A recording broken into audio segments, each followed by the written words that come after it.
कानून कहते हैं, काले कवानीन के नाम से हम उसे सबसे पहले रावला कोर्ट के अंदर नजर आतिश किया गया, जिससे हमारे असीरान को हमारे कॉम्प्रेस लीडरों को गिरफ्तार कर दिया गया है।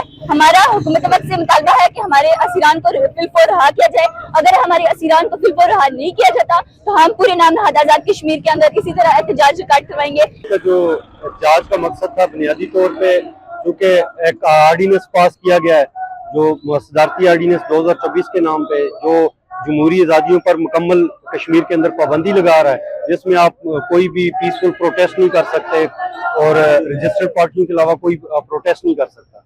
बुनियादी तौर पे ये हिंदुस्तानी मकबूजा कश्मीर के अंदर जो कानून लागू किए थे हिंदुस्तान ने, जो अफ्सपा था, जो पोडा था, जो टाडा था, ये उन कानून से भी सख्त कानून यहाँ पर लागू किया गया है। जी, सदारती आर्डीनेंस जो 15-20 दिन पहले जो आज़ाद कश्मीर के अंदर आया था, उसने अमलन जो पूरे आज़ाद कश्मीर के अंदर हुकूमत आज़ाद कश्मीर जो उस पर अमल दरामद कराने में बुरी तरह नाकाम होगी। आप देख लें कि जो पुंछ डिवीजन के अंदर मुसलसल जो जलसे जुलूस हो रहे, कल कोटली में जो हमारा मीरपुर डिवीजन है, वहाँ कोटली में बहुत बड़ा जुलूस हुआ और स्टिल अभी तक लोग वहाँ रोडों में बैठे हुए।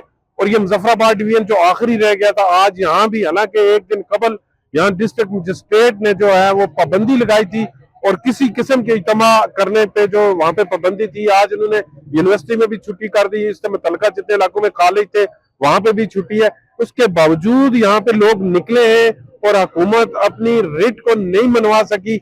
आप मेरे पीछे देख लें कि ये सारे लोग सुबह पूरे शहर का चक्कर लगाने के बाद यहाँ पे खड़े, और इस वक्त जो हुकूमत की तरफ से दफा 144 नाफज है, उसके बावजूद ये लोग यहाँ पे खड़े। तो इसका मकसद ये है कि जो आर्डीनेंस था वो अमलन आजाद हुकूमत उस पर अमल दरामद कराने में नाकाम हो चुकी है और लोगों ने उसको मुस्तरद कर दिया है।